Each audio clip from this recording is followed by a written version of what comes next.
Oke, shalom guys, selamat malam. Hari ini kembali lagi dengan saya OBJR Official. Terima kasih buat kalian yang masih setia di YouTube saya.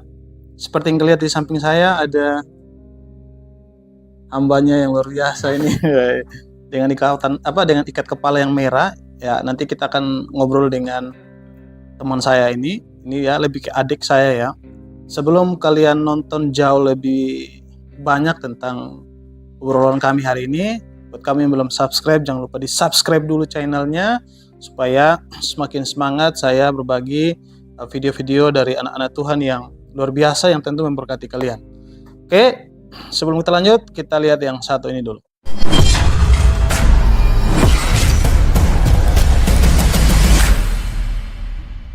Nah, kita lanjut saja saudara-saudara pertemuan kita. Hari ini saya dengan teman saya, adik saya. Bro, Ya. salam kenal dulu ya. Ya. Ini adik saya ini dari timur. Ya. Sama, kami dua sama-sama timur. Kalau lihat rambut keriting begini orang timur.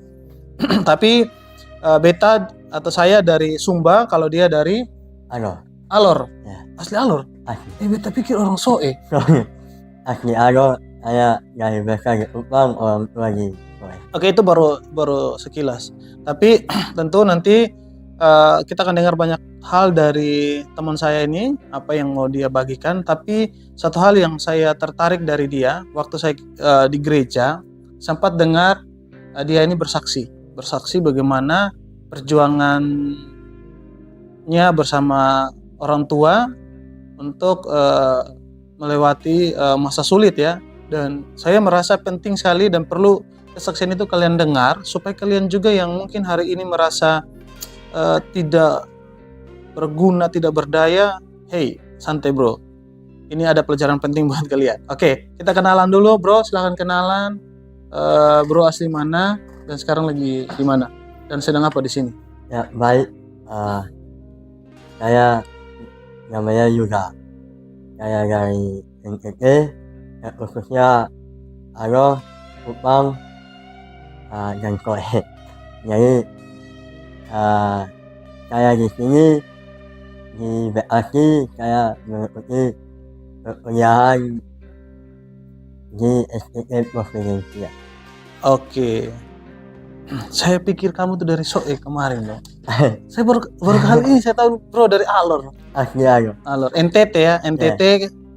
Jadi kami dari NTT, dia dari Alor atau juga lah hidup besar di Kupang, saya dari Sumba, tapi pernah tinggal di Soe karena kuliah. Nah, bro, sorry ini mungkin agak sensitif pertanyaannya bro. Ya, agak sensitif pertanyaannya. Mungkin teman-teman waktu dengar saudara saya ini tadi ngomong, pasti kalian agak sedikit janggal atau bertanya, kok suaranya kurang jelas ya? Coba ceritakan, kamu itu perjuangan kamu lewati itu semua itu bagaimana sih bro? Ya, saya bersyukur bahwa hanya kasih karunia Tuhan saya bisa sampai sebesar ini, hanya dari waktu lahir kondisi saya sudah begini. Nah, justru apa ya? Dan bahkan dulu itu lebih parah guys. Dulu lebih parah ya. Hanya maksudnya parah itu maksudnya gimana? Parah itu hanya ngomong nggak jelas, tidak bisa dimengerti atau memang nggak bisa ngomong? Nggak bisa sama sekali. Oh gitu. Ya, hanya dulu itu kalau kasih contoh tuh ini tuh terbelah semua. Sampai langit-langit pun nggak ada. Jadi saya mulai dari 1 tahun 6 bulan saya sudah dioperasi. 1 tahun 6 bulan masih bayi ya, baru belajar jalan tuh. Itu udah dioperasi. Operasinya di mana bro? Kurang tahu ya, tapi jangan cerita katanya di Kupang ya. Banyak operasi juga di Sumba. Jadi saya dari kecil udah mau dibilang terbiasa lah, terbiasa dengan obat-obatan kayak bius, kayak itu sampai anak tuh saya berpikir bahwa mungkin otak saya ini penuh dengan obat-obatan. Soalnya kan udah dari kecil saya dari kecil udah dioperasi, udah pakai infus apa segala macam. Lalu Tapi saya bersyukur dengan begitu sampai sekarang ini saya bisa memahami bahwa kasih Tuhan itu luar biasa buat kita. Oke. Kita sebelum jauh bro ya. Berapa kali kamu operasi? Kalau yang setahu kamu tahu lah, mungkin mama atau bapak kasih tahu kali? Ya, kalau operasi untuk semuanya itu 9 kali. 9 kali. Perbedaan dari sebelum operasi? Kalau perbedaannya luar biasa beda. Beda jauh ya? Ya. Beda jauh. Tapi minimal kamu udah bisa ngomong aja, puji Tuhan. Dan bukan hanya bisa ngomong, orang juga nangkap, mengerti itu, puji Tuhan sekali ya. Oke. Nah itu gimana tuh menurut kamu? Lihat perjuangan bapak atau mama yang mendampingi kamu dari kecil sampai sekarang kuliah ya. Jadi Yuda sekarang ini lagi kuliah jadi hamba Tuhan di Bekasi ya. Jadi memang dengan pertolongan Tuhan lewati proses yang cukup sulit tadi itu yang diceritakan, dan Tuhan percayakan, sekali lagi Tuhan percayakan untuk Yuda ada dalam pelayanannya Tuhan. Nah, menurut Yuda itu perjuangan mama dan bapak itu sama Yuda itu gimana menurut kamu? Kamu lihat, yang kamu lihat dan kamu rasakan itu seperti apa? Saya mau dibilang kurang dekat ya sama orang tua. Iya. Saya waktu saya kecil kurang lebih 6 bulan itu bapak saya mengalami sakit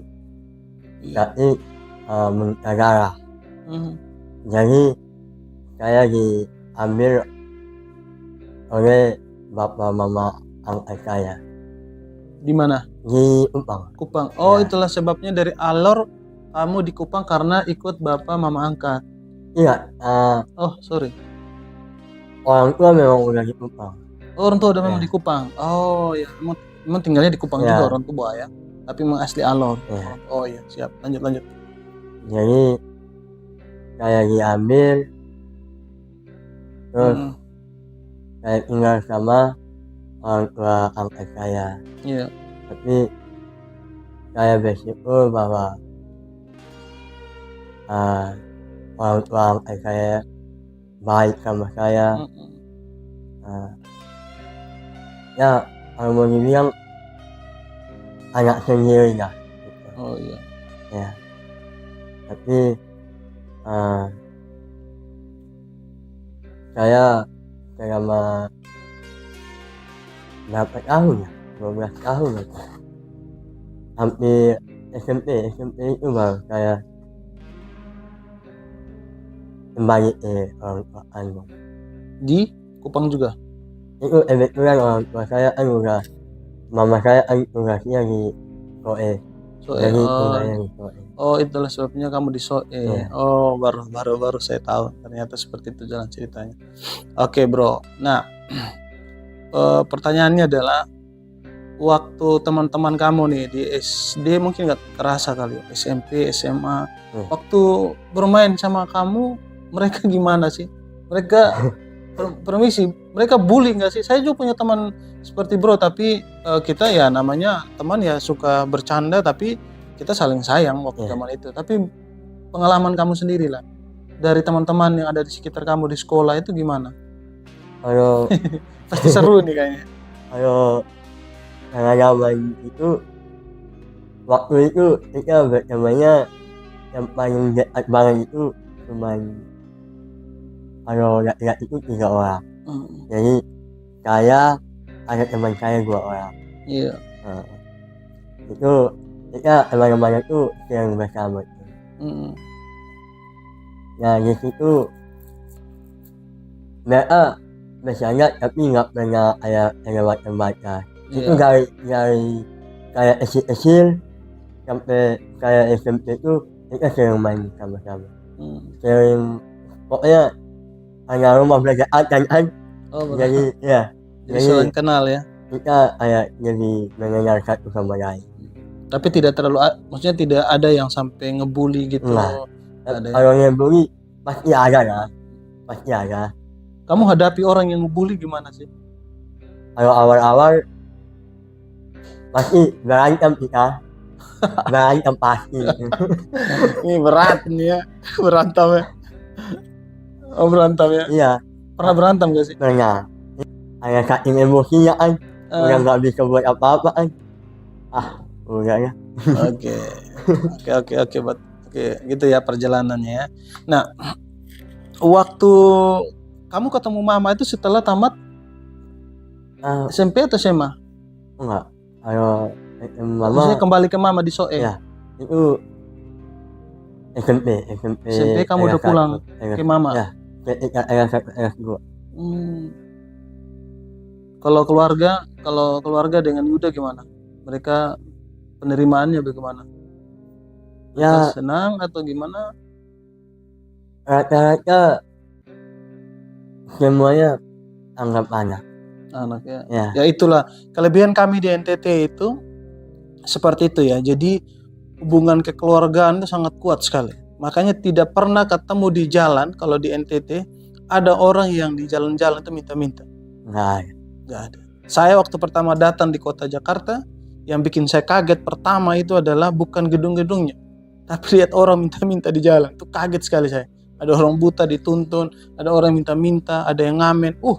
Itu di NTT nggak ada. Jadi hubungan kekeluargaan itu sangat kuat sekali. Mau pangkat om, pangkat apapun. Nah, kalau kalian penasaran, boleh kalian pergi ke NTT, mau di Sumba, di Alor, di Kupang, di Soe atau dimanapun di sana itu suasananya kekeluargaan dan toleransinya kuat bro di sana. Oke. Pak Bang Yuda, ya Bro Yuda, ini yang menarik juga kamu tadi kan dari lahir kan seperti ini. Ya. Lalu 9 kali ya, Ya. operasi lewat itu semua. Kamu rasa nggak sih kalau dalam proses itu pertolongan Tuhan ke hidup Yuda itu sadar nggak sih kalau ada pertolongan, atau baru sampai sini baru ada sadari oh ternyata Tuhan tolong saya, atau memang dari kecil itu waktu lewati proses demi proses ini kamu dioperasi kamu sudah menyadari pertolongan Tuhan itu gimana sih bro? Kalau pertolongan Tuhan mungkin baru beberapa tahun belakangan ini baru kayak sadar gitu. Oh sadar? Ya, sadar bahwa ini semua terjadi hanya izin Tuhan ya. atas izin Tuhan. Ya. Tapi ya gimana ya, kayak agak berat. Maksudnya memang gak segampang kayak yang orang-orang pikirkan. Jadi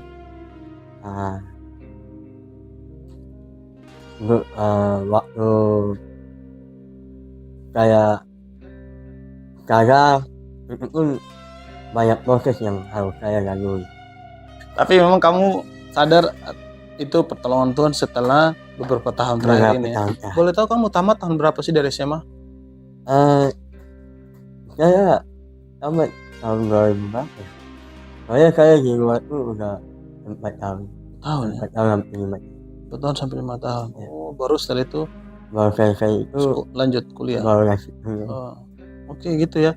Oke, tapi saya penasaran, kayaknya kamu pernah jadi drivernya anggota DPR di Kupang. Ya. Kok bisa? Anggota dewan.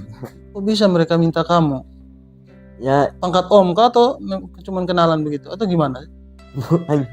Tapi itu berawal dari teman saya. Waktu saya pulang dari Bogor. Di Bogor? Ya. Oh sempat di Bogor ya? Sempat di Bogor. Waktu saya pulang dari Bogor, terus beberapa bulan kemudian jadi ada kayak bantu-bantu di rumah. Rumahnya Pak Anggota nih? Ya. Dewan.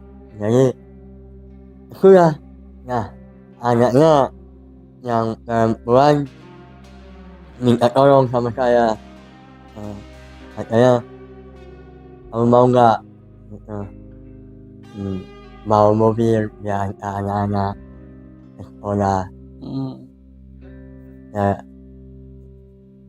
saya kan orangnya sedikit apa ya, malu-malu Malu-malu. gitu kan. Jadi Kelihatan sih sekarang kalau pemalu.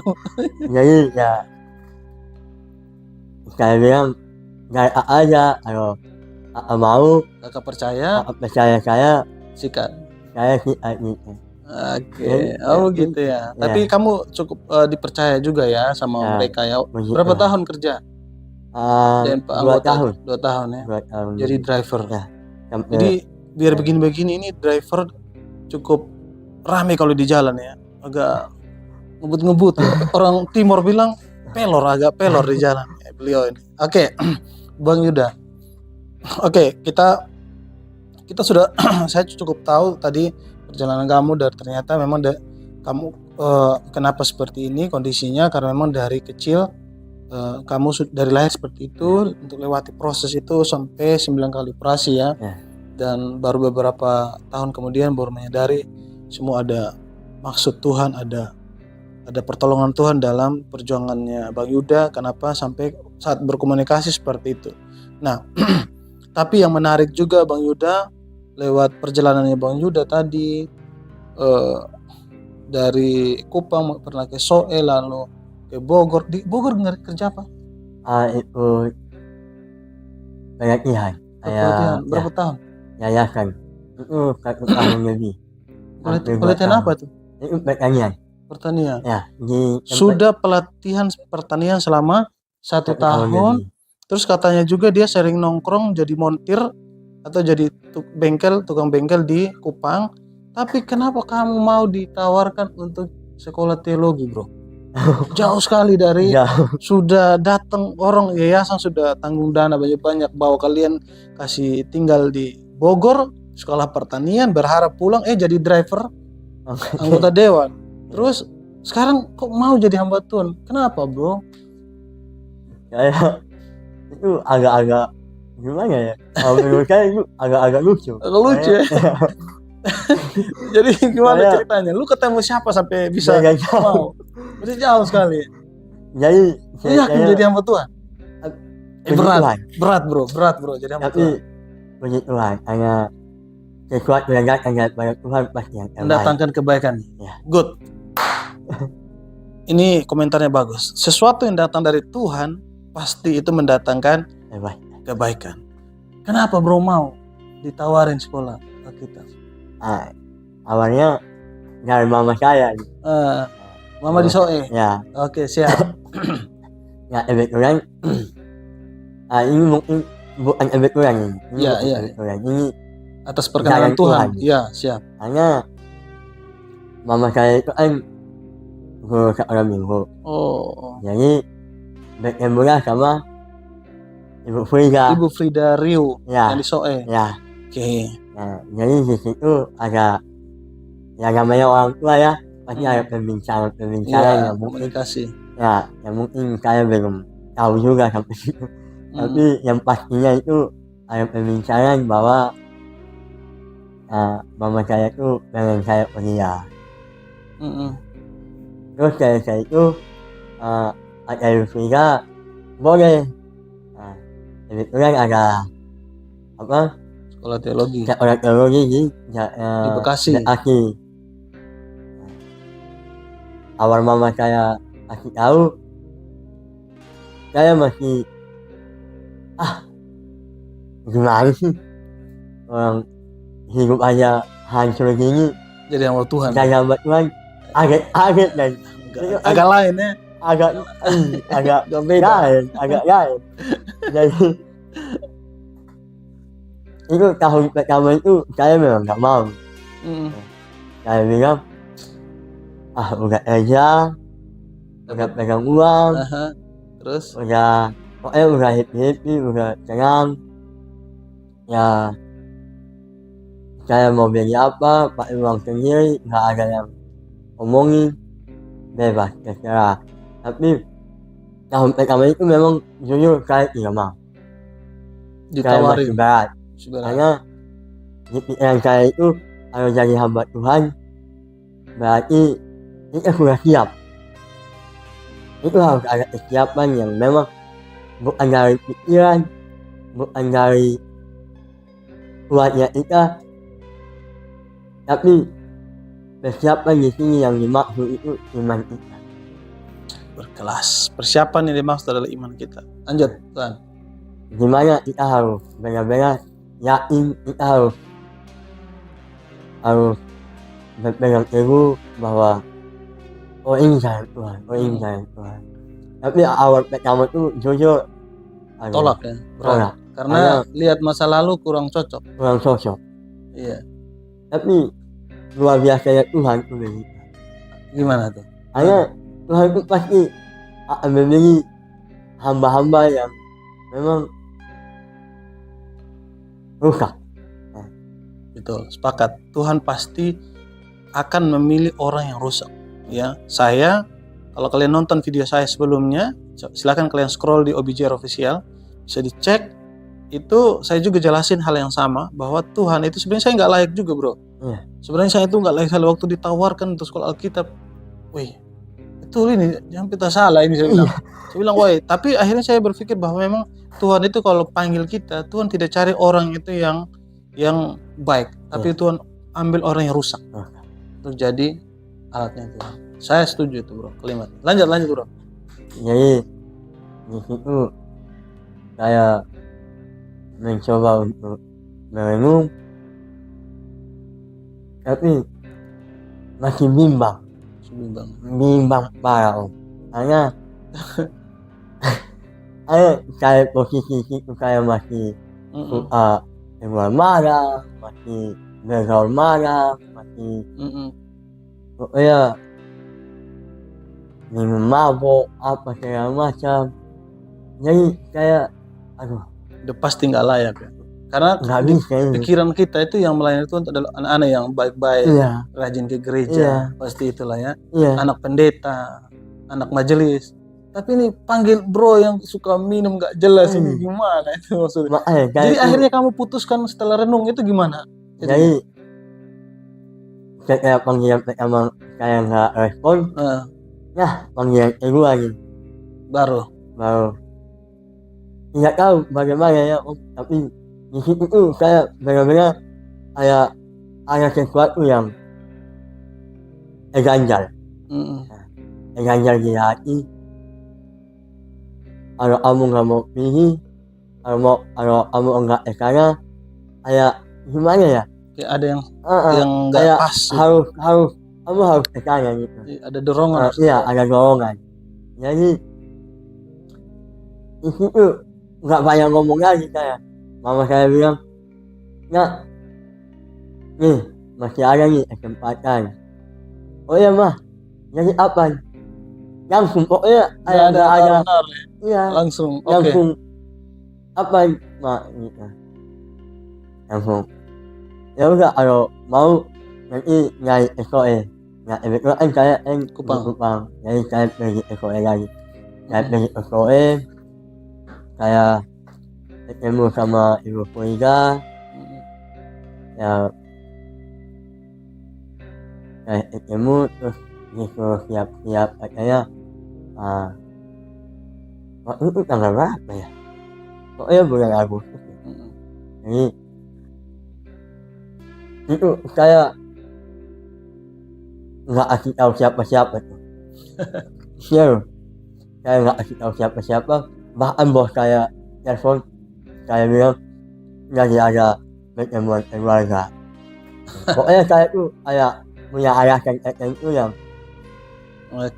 supaya saya harus berangkat SOE. Tapi yang esensinya bro, intinya itu apa yang membuat kamu itu akhirnya setelah merenung, jalan. Ada maksudnya tadi kan kamu bilang kayak ada yang diganjal, tapi secara umum itu secara lebih khusus begitu apa sih? Jadi, apa karena menyadari Tuhan tolong kamu atau menyadari ini panggilan Tuhan atau gimana? Ya, saya menyadari bahwa nggak tahu ya Om, kalau masing-masing orang kan punya pemikiran yang berbeda-beda. Iya, jadi kalau menurut saya sesuatu yang udah dipanggil dan saya tuh yakin bahwa kesempatan itu datang satu kali.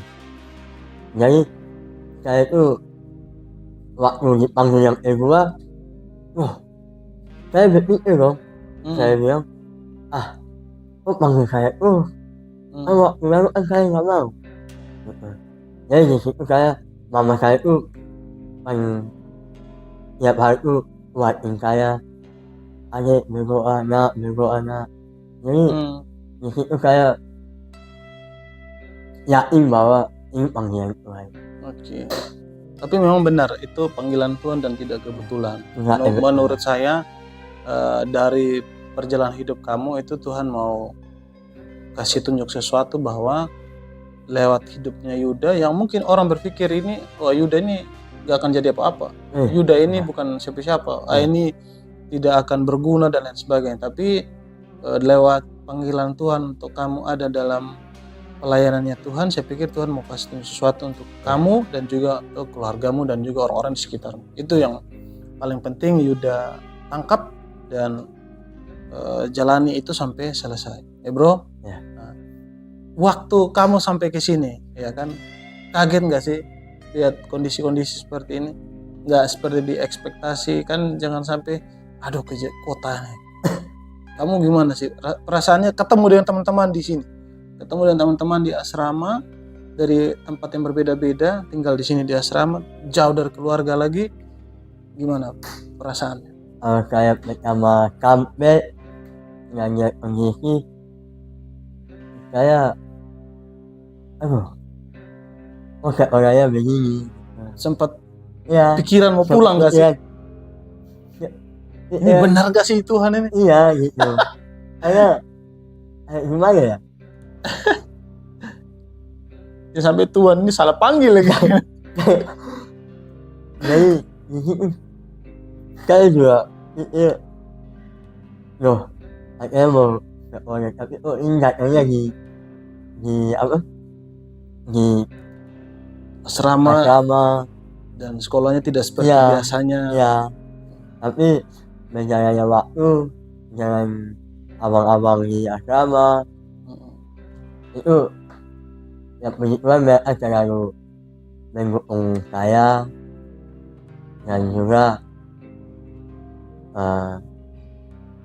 kayak motivasi saya supaya bertahan di sini. Bertahan. Oke. Jadi nggak ada niat pulang ya bro? Nah. Jangan pulang bro. Jangan sampai kayak Yunus. Tahu cerita Yunus bro? Dia disuruh ke Niniwe, dia tidak mau. Tuhan main dia di laut. Kalau mau silakan coba bro. Nah, jangan. Jangan coba. Jangan coba. Jangan. Sekali mau ikut saja prosesnya Tuhan. Ya. Karena Tuhan punya maksud yang baik. Mungkin sekarang kita tidak terlalu lihat bagaimana Tuhan bekerja, tapi coba lihat 5 tahun, 10 tahun yang akan datang tuh Yuda itu seperti apa prosesnya, itu dimulai dari sekarang. Makanya langkah pertama itu menentukan langkah selanjutnya. Kalau langkah pertama kita nggak bergerak, kita nggak tahu kapan majunya. Ya bro kan? Ya. Oke. Jadi memang ya saran saya, nasihat saya ke Bang Yuda, tetap semangat di asrama. Sekarang baru semester 1 ya. Ya selesaikan. Memang perjuangan Yuda di depan ini masih panjang, panjang. Akan ada godaan untuk mau pulang, akan ada godaan untuk menyerah di jalan. Tapi kalau Tuhan sudah panggil itu yakin, walaupun berat, tapi ujungnya itu akan manis. Pertanyaan buat Bang Yuda, tentu di luar sana itu yang nonton video ini mungkin tidak secara kebetulan kalian nonton video ini ya. Kira-kira menurut Yuda, setelah Yuda lewati proses yang cukup ya menurut Yuda itu dari umur 1 tahun 6 bulan kamu dioperasi dan sampai sekarang lewati proses kamu harus bekerja dengan orang dengan kondisi kamu yang mungkin orang antara mengerti dan tidak mengerti apa yang kamu sampaikan, tapi Tuhan terus bawa dan itu ada perjuangan di sana. Nah itu kan kamu udah alami. Kira-kira dari apa yang kamu alami, pesan yang kamu mau sampaikan untuk teman-teman kamu di luar sana yang mungkin ada dalam posisi kamu walaupun berbeda pergumulannya, tapi ada dalam kondisi tidak percaya diri. Saya salut dengan kamu, percaya diri banget, salut. Dan itu modal kita untuk maju ke depan. Nah mungkin di luar sana gak ada yang percaya diri. Kira-kira pesan kamu buat mereka supaya mereka itu bisa percaya diri dan bangkit, apa yang kamu mau sampaikan ke mereka? Ya pesan saya, jangan pernah mengambil sesuatu yang buruk dari mulut orang. Jadi kalau yang orang lain mau atain kita tentang apapun kondisi itu, di situ kamu harus bersyukur bahwa banyak orang yang masih peduli sama kita, banyak orang yang masih merasa punya. Karena menurut saya kalau orang masih merasa punya, berarti dia masih dianggap dan dia masih, oh ini teman saya, oh ini adik saya, oh ini kakak saya, oh ini bapak mama saya, keluarga saya. Dari situ kita belajar, kita harus banyak-banyak belajar, banyak-banyak yang tentunya kita harus banyak berdoa ya.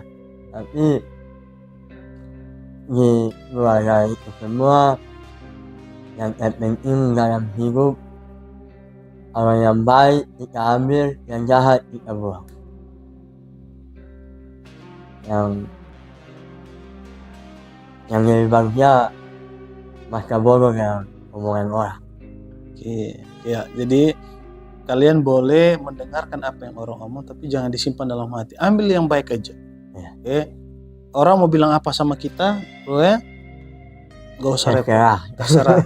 Tapi kita itu yang nilai kita hanya Tuhan.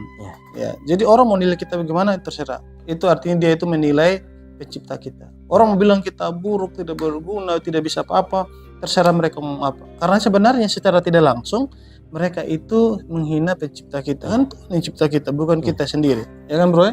Ya, itu ya. Jadi itu pesan dari Bro Yuda buat teman-teman di luar sana. Jadi ambil yang baik-baik saja ya. Ambil yang baik-baik saja. Jadi jangan bergumul, jangan pikiran sampai nggak bisa tidur. Hanya orang bilang kamu jelek, kamu miskin, kamu nggak bisa apa-apa. Sudah. Buang itu. Nggak ada guna. Hanya bikin pusing kepala teman-teman. Jadi ambil yang baik-baik saja ya. Oke. Itu pesan dari Bang Yuda.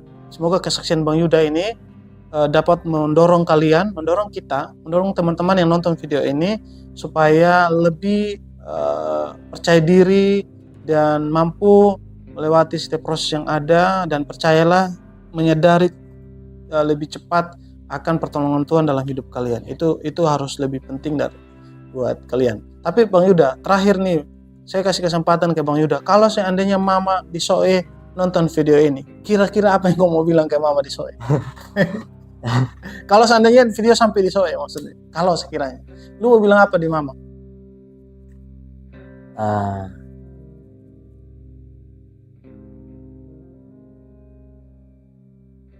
Dia pahlawan. Walaupun ilmunya baru beberapa tahun, tapi Mama itu pahlawan buat saya. Jadi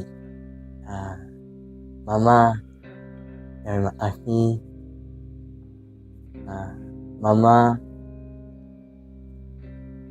juga bersyukur bahwa Mama selalu kasih juga yang terbaik. Mama selalu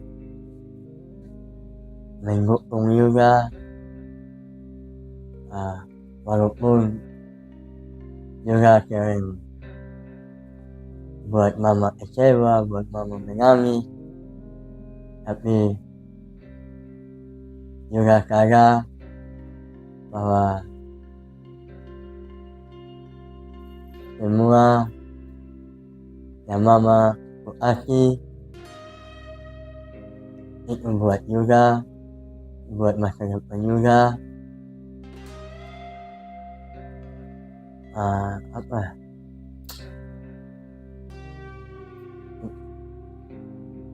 Mama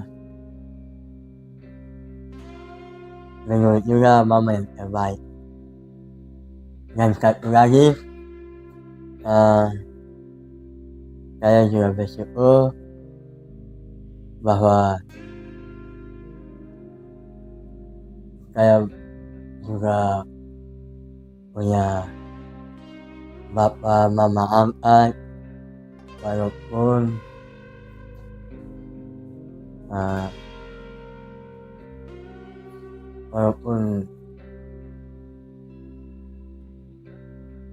itulah ya memang juga sebagai anak, tapi juga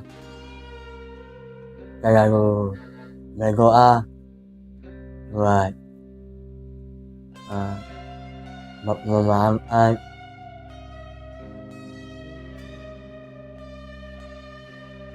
supaya kesehatannya dijaga,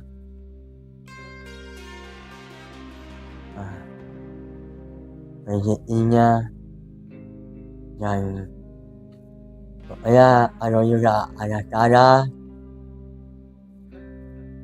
atau juga pernah buat hal yang tidak baik di mata semua yang pernah dekat, dan juga jalan ini juga mau minta maaf untuk hal-hal yang menurut mungkin orang tua angkat, keluarga besar pun juga pengen minta maaf ke satu, tapi belum tercapai.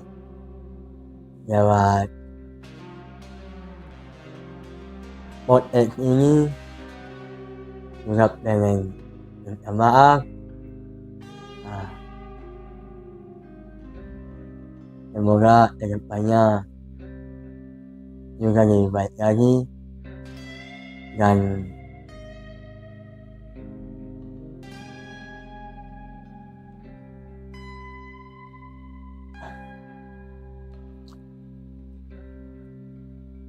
Agak berat. Ini agak berat ya. Mengandung bawang ya guys ya, mengandung bawang ini. Pesan terakhir, pesan-pesan dari masih ada bro? ya, Ada lagi? jangan patah semangat, Oke. Semangat. terus jangan lupa mengandalkan Tuhan yang setiap langkah yang jahat. Tetap mengandalkan Tuhan, karena di dalam Tuhan itu sangat luar biasa. Di dalam Tuhan, Oke bro. Oke, itu ya. Aduh, ini yang bagian terakhir ini kayak mengandung bawang. Jadi saya cukup tertegun ya. Kenapa saya bilang seperti itu? Yuda sebenarnya termasuk orang yang beruntung menurut saya. Bersyukur banget karena kalau ketimbang saya bro, sampai sekarang saya nggak pernah lihat saya punya bapak dan mama. Serius. Kamu boleh lihat di YouTube saya, video saya, kesaksian saya sama seperti ini. Tapi saya sendiri, saya jelasin, saya nggak pernah ketemu mereka. Makanya ya bersyukur kamu masih punya orang tua, itu jauh dari rasa syukur yang lain yang mungkin orang merasa orang tua ada biasa, tapi dukungan orang tua itu luar biasa. Jadi pahlawan mereka ya. Oke, itu teman-teman kesaksian dari Kak Yuda, Bro Yuda hari ini sudah memberkati kita dengan perjalanan hidupnya di mana Tuhan pelihara Yuda dari kecil dan sampai akhirnya Tuhan tangkap dia untuk jadi pelayan Tuhan, dan sekarang sementara mendapat pendidikan di STT Providensia yang ada di Batu Malang, tapi ada cabang yang ada di Kabupaten Bekasi, Kota Bekasi. Tolong doakan Yuda supaya menyelesaikan perkuliahannya dengan baik, boleh tuntas, dan pada waktunya nanti Tuhan percayakan di tempatnya untuk melayani Tuhan di sana. Ya, doakan terus Yuda dengan segala keterbatasan dan pergumulan di asrama, karena beliau tinggal di asrama teman-teman. Silakan doakan Yuda, juga doakan untuk orang tuanya di Kupang atau di Soe ya. Oke, bro, boleh share media sosialnya kalau ada, sebetulnya ada yang mau kenalan mungkin. Ada? Instagram juga yang dia. Oke, nanti kita bisa cek di deskripsi ya, atau di video nanti kita akan kasih. Kalau mau berkenalan dengan dia silakan. Oke, itu pertemuan saya dengan Yuda, teman-teman. Terima kasih banyak sudah menemani saya dari menit pertama sampai di menit terakhir ini. Nah, buat kalian, satu hal yang kita pelajari dari Yuda, dia tetap percaya diri, itu hal yang paling penting. Walaupun cara bicaranya tidak seperti orang normal seperti kita, tapi dia punya percaya diri yang tinggi sekali. Dan ada satu hal yang dia lakukan ketika dia mungkin mengalami tekanan, dia bilang adalah tidak menerima menyimpan hal yang buruk, tapi ambil hal yang baik. Itu hal yang kita bisa ambil dari dia, dan menyadari akan pertolongan Tuhan di dalam hidupnya. Itu jauh lebih penting dari semuanya. Kalau kita menyadari pertolongan Tuhan dalam hidup kita, saya percaya Tuhan pasti akan memberkati kita ya. Alkitab juga bilang, celakalah kita kalau kita tidak mengakui Tuhan dalam hidup kita. Oke, itu kesaksian dari Kak Yuda.